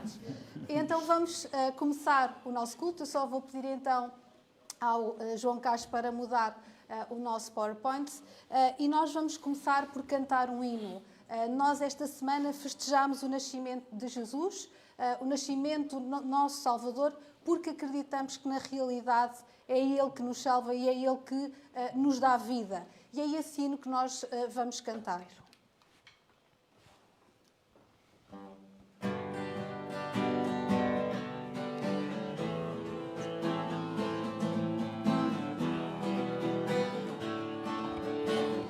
guiar.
Senhor nosso Deus, graças te damos, ó Pai, pela oportunidade de estarmos todos aqui reunidos, Senhor, a cultuar o teu nome, a louvar, a agradecer, a estarmos juntos num ano em que todos nos pediram por distância. Ó Deus, ajuda-nos a enfrentar estas dificuldades, tendo sempre presente que tu és fiel, Senhor. Perdoa os nossos pecados, ajuda-nos a ser melhor uns com os outros e nunca esquecer o teu amor e o exemplo de Cristo na cruz. Graças te damos pelo nascimento de Jesus, graças te damos pelo verdadeiro Natal. Pedimos-te agora, ó Pai amado, também que vais ser com todos aqueles que estão longe, com os enfermos nos hospitais, com todos aqueles que precisam, Senhor, da tua paz, do teu amor e do teu consolo. No nome bendito do Senhor Jesus. Amém. Eu vou pedir que o Afonso nos possa ler Mateus capítulo 6, dos versículos 25 a 34.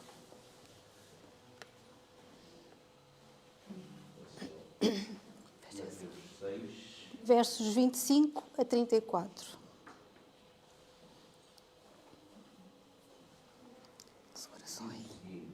Por isso vos digo, não andeis cuidadosos quanto à vossa vida, pelo que haveis de comer ou pelo que haveis de beber, nem quanto ao vosso corpo, pelo que haveis de vestir. Não é a vida mais do que o mantimento e o corpo mais do que o vestido.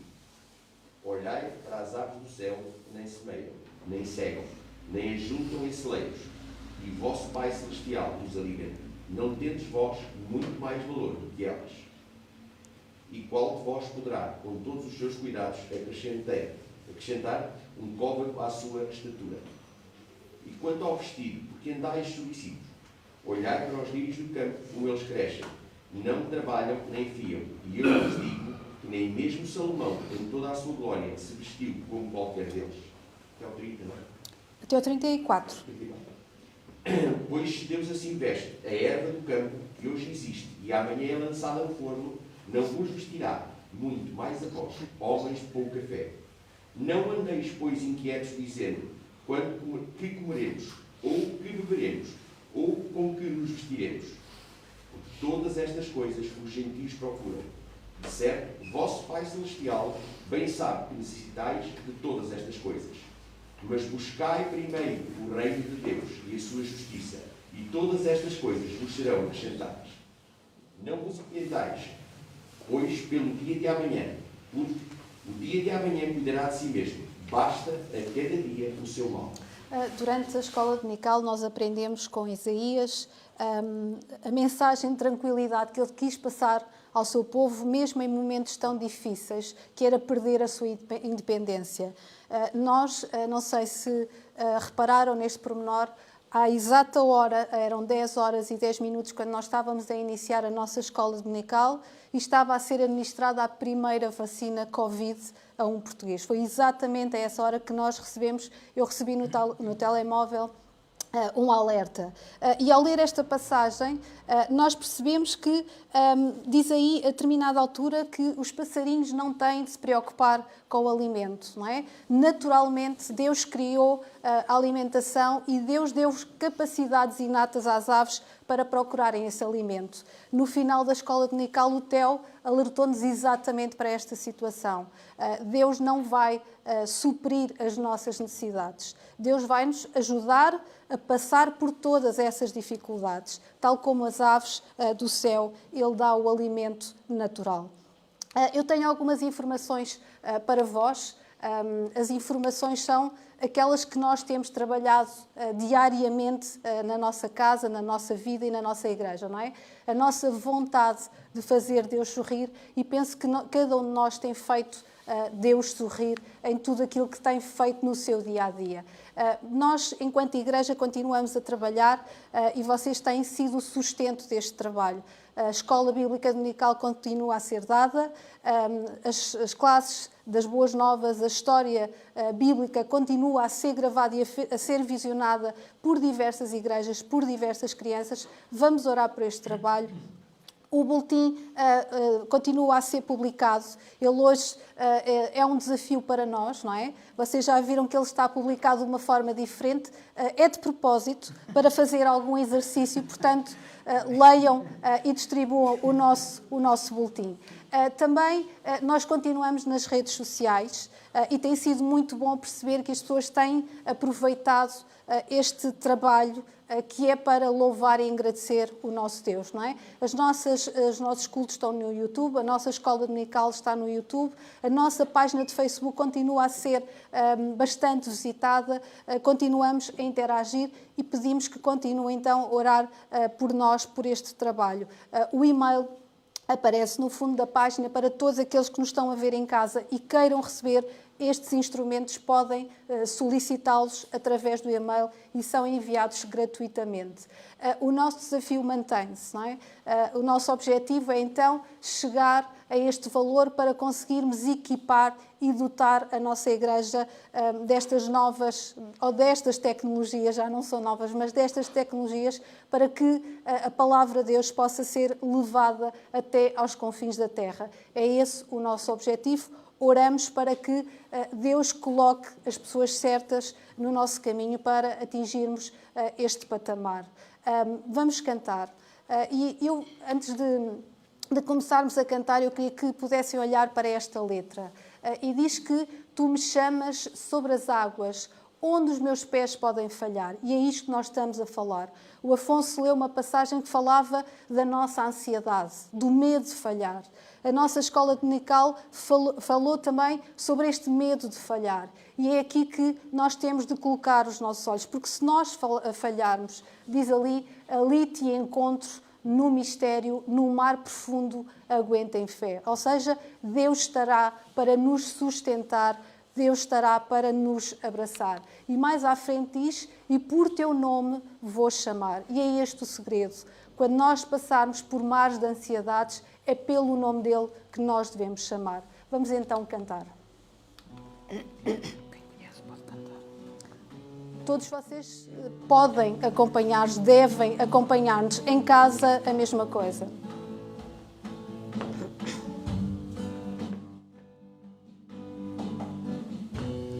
Tu me chamas sobre as águas,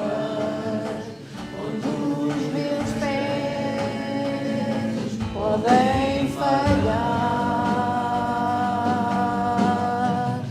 e ali te encontro no mistério, no mar profundo, aguento em fé,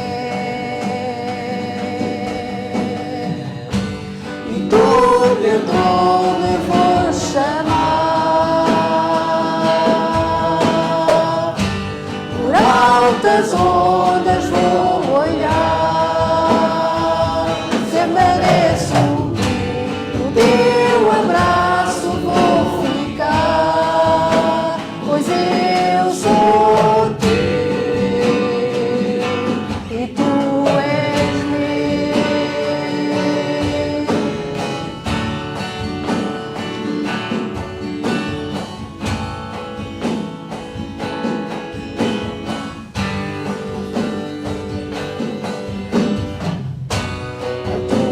A graça é abundante e as tuas mãos vão me guiar. O medo acampa à minha volta, contudo tu não falharás.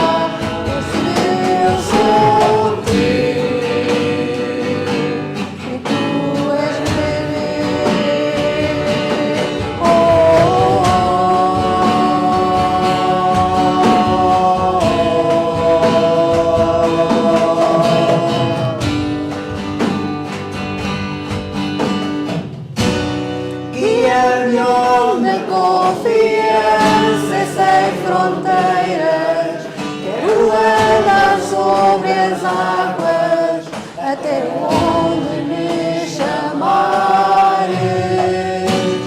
Leva-me para o lado que é o mais profundo, chegar a uma fé sem fundo, mergulhar na tua presença. Guia-me onde a confiança é sem fronteiras, quero ela sobre as águas, até onde me chamares.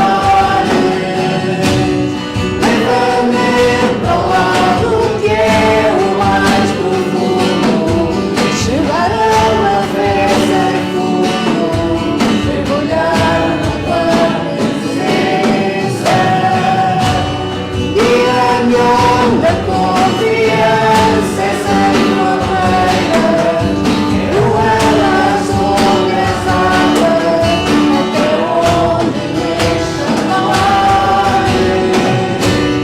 Leva-me para o lado que é o mais profundo, chegar a uma fé sem fundo, mergulhar na tua presença.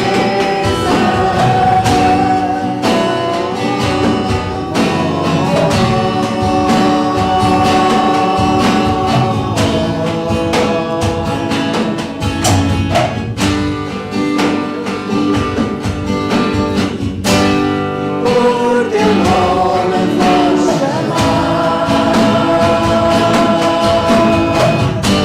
por altas ondas vou olhar, se mereço teu abraço vou ficar, pois eu sou teu e tu és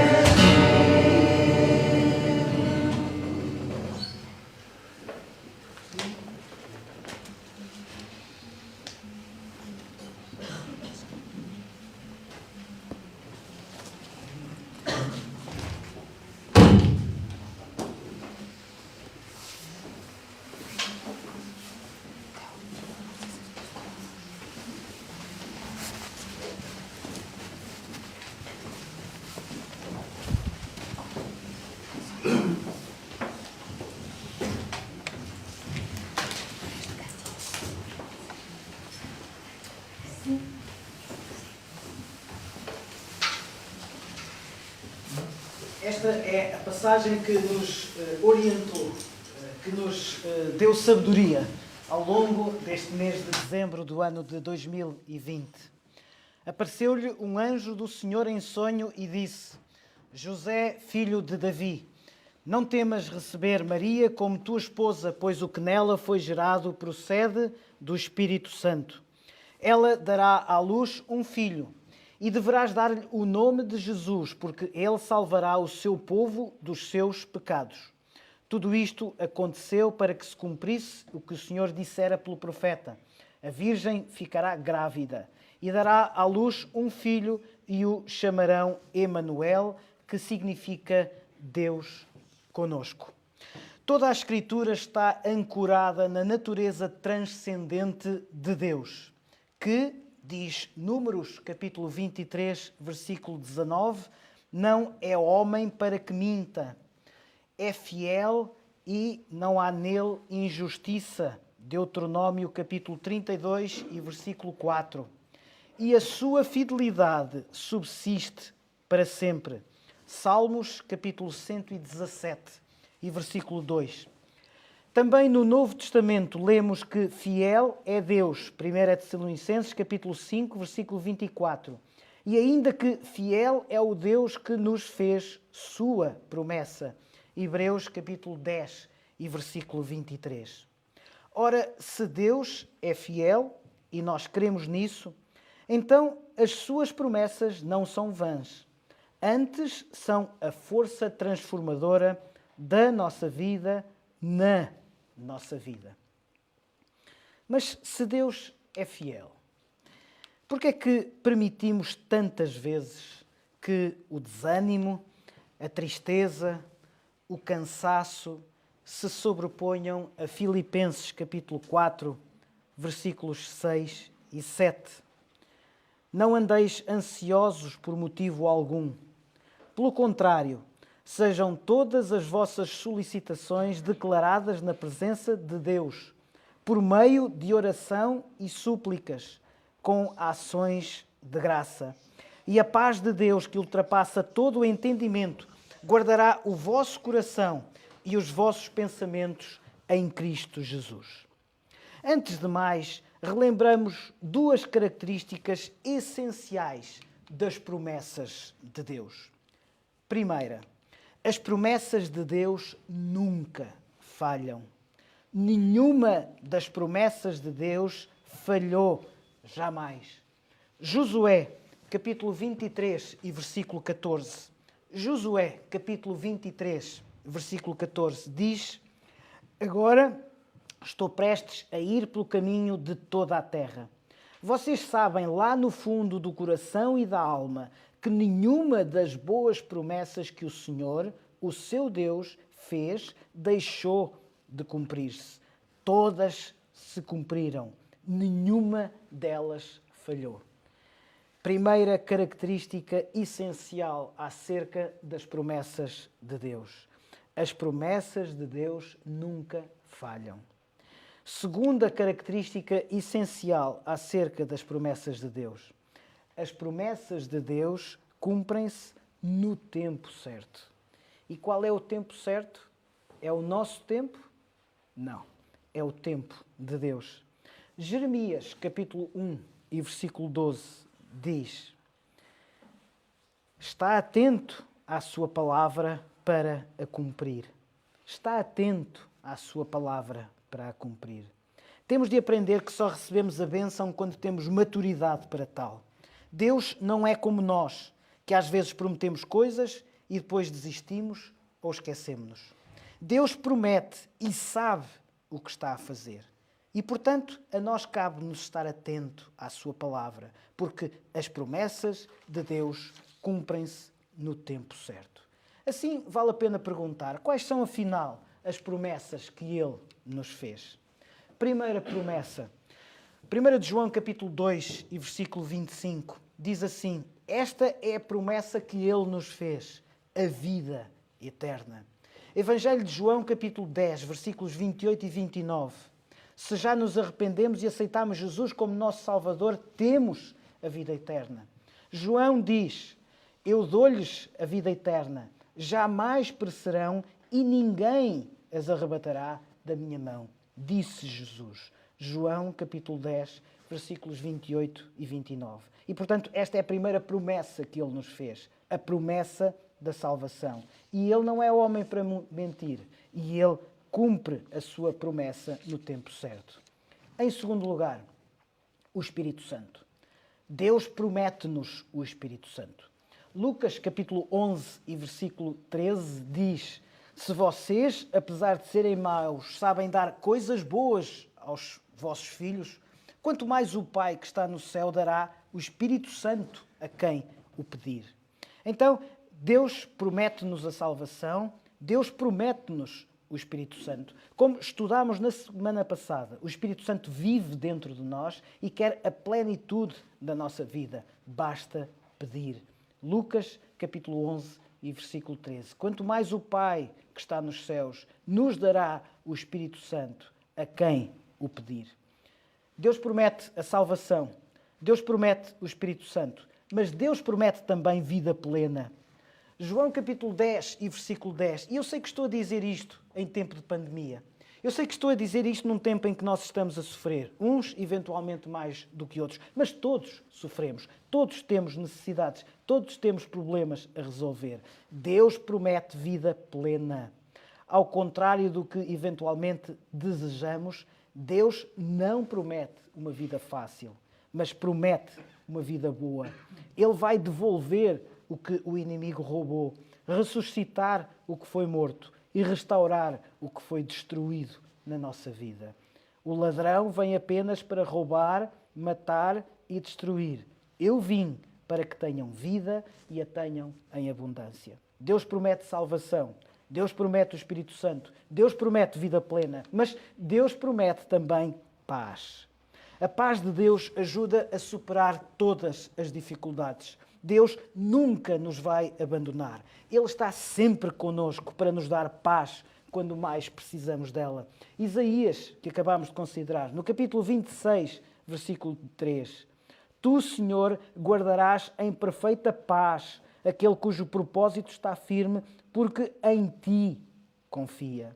João, capítulo 16 e versículo 33. Eu disse estas coisas para que em mim tenham paz. Neste mundo tereis aflições, contudo, tenham ânimo. Eu venci o mundo. Palavras do Senhor Jesus. O apóstolo Paulo, em Filipenses capítulo 4 e versículo 6, disse, como há pouco foi lido, não andeis ansiosos por motivo algum. Pelo contrário, sejam todas as vossas solicitações declaradas na presença de Deus por meio de oração e súplicas com ações de graça. Não andeis ansiosos. E finalmente, Salmos, capítulo 119, versículo 165. Grande paz têm os que amam a tua lei. Para eles não há tropeço. Deus promete salvação. Deus promete o Espírito Santo. Deus promete vida plena. Deus promete paz. Deus promete também provisão diária. Porquanto, não se preocupem dizendo que vamos comer, ou que vamos beber, ou que vamos vestir. Busquem, pois, em primeiro lugar o reino de Deus e a sua justiça, e todas estas coisas serão acrescentadas. Mateus capítulo 6, versículos 31 a 33. Deus interessa-se por cada parte da nossa vida. Deus não promete riquezas. Ele cuida das nossas necessidades, providenciando o que precisamos no momento certo. Deus promete salvação, Deus promete o Espírito Santo, vida plena, paz, provisão diária. Finalmente, Deus promete sabedoria e orientação. Tiago, capítulo 1 e versículo 5. Se algum de vós tem falta de sabedoria, rogue a Deus que a todos concede liberalmente com grande alegria. Se temos falta de sabedoria, roguemos a Deus. Deus promete que nós devemos ter, podemos ter, vamos ter grande alegria. Salmos capítulo 38 e versículo 8. Deus dá sabedoria e guia-nos. Diz assim, instruir-te-ei, guiar-te-ei no caminho a seguir. Os meus olhos estarão sobre ti para te aconselhar. Não olhemos para nós próprios à procura de sabedoria. Diz Provérbios capítulo 3, versículos 5 a 7. Confia no Senhor de todo o teu coração. Não te apoies no teu próprio entendimento. Reconhece o Senhor em todos os teus caminhos e Ele endireitará as tuas veredas. Não sejas sábio aos teus próprios olhos. Teme ao Senhor e aparta-te do mal. Não interessa o passado. Não interessa o que está para trás. Interessa esta possibilidade que temos de nos arrependermos, olharmos para Deus e Ele certamente nos dará sabedoria, orientação. Deus promete guiar-nos nos seus caminhos. Vamos terminar com Isaías capítulo 30, versículo 21. Diz assim, os teus ouvidos escutarão uma palavra atrás de ti. Este é o caminho, segue-o já. Este é o caminho, segue-o já. O quadro. Há muito tempo, num país distante, houve um homem que encomendou a dois famosos pintores um quadro. O tema era a paz. Ele garantiu que iria comprar os dois quadros, mas também que ofereceria uma quantia suplementar para o artista que melhor retratasse a verdadeira paz. No tempo marcado, os dois artistas trouxeram os seus quadros, ambos magníficos. O primeiro retratava, lembremos-nos que o tema era a verdadeira paz. O primeiro retratava um lago sereno, que espelhava altas e pacíficas montanhas à sua volta, encimado por um céu azul, com nuvens brancas como algodão. Todos os que viram este quadro acharam que ele era um perfeito retrato da paz. O outro quadro também tinha montanhas, mas eram escarpadas, áridas. O céu ameaçador derramava chuva, relâmpagos. Da encosta da montanha caía uma cascata espumante. Nada, absolutamente nada, naquele quadro parecia pacífico. Mas o homem que lhes tinha lançado o desafio, experimentado nas artes, olhou com vagar e viu ao lado da cascata um pequeno ninho numa fenda da rocha, no qual a mãe pássaro e o seu filhote repousavam em segurança. E escolheu este segundo quadro como o que retratava a verdadeira paz. Todos ficaram surpresos e perguntaram: porquê este? Porque a paz, explicou, não significa estar num lugar onde não há barulho ou problemas. A verdadeira paz é um estado de espírito, de alma, é a capacidade de estar no meio da tempestade e ainda assim manter a calma do coração. Jesus disse: deixo-vos a paz, a minha paz vos dou, não vos-la dou como o mundo a dá. Graça e paz, um santo Natal e um abençoado ano de 2021.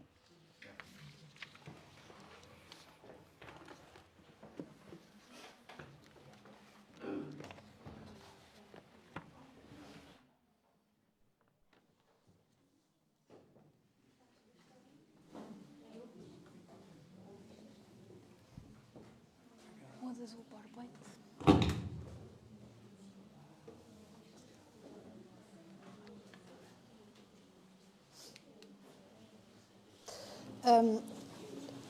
A pregação falava como é que nós devemos reconhecer que Ele está comigo. Como é que nós podemos reconhecer que Deus está então connosco? Vimos que podemos reconhecer através da salvação, através do Espírito Santo, através da vida plena, através da paz, através da provisão diária, através da sabedoria e através da orientação.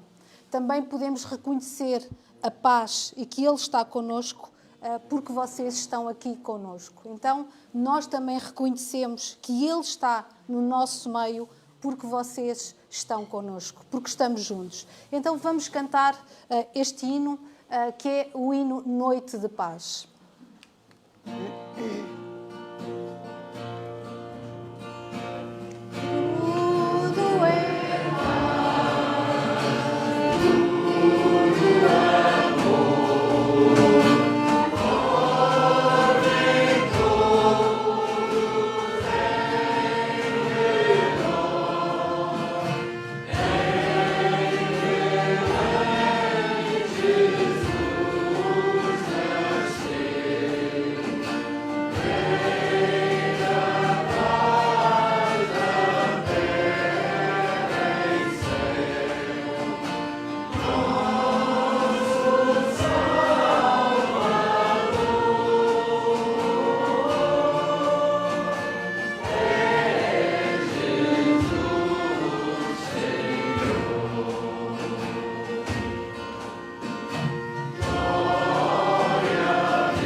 nossa irmã Rosa, que nos despedisse de uma palavra de oração.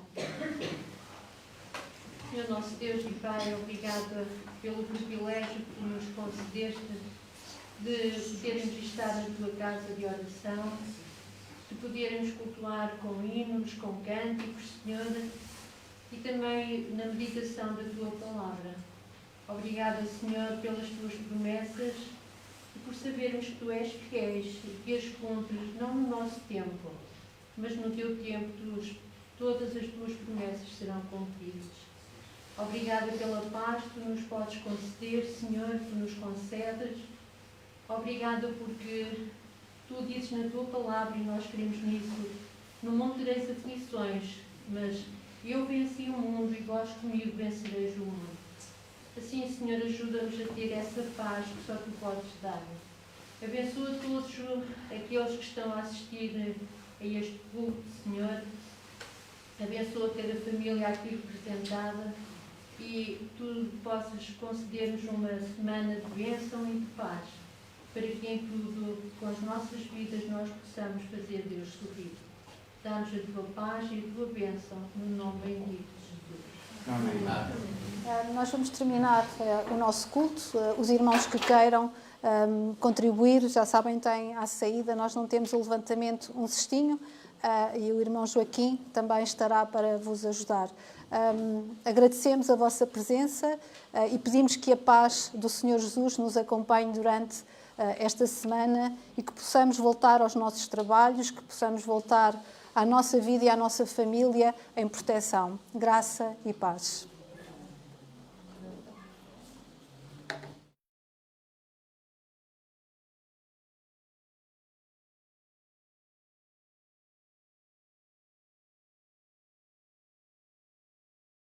Acreditamos que a Palavra de Deus nos desafia a viver com o desígnio de vencer o mundo, porque somos seus filhos, em Cristo, na graça e pela fé.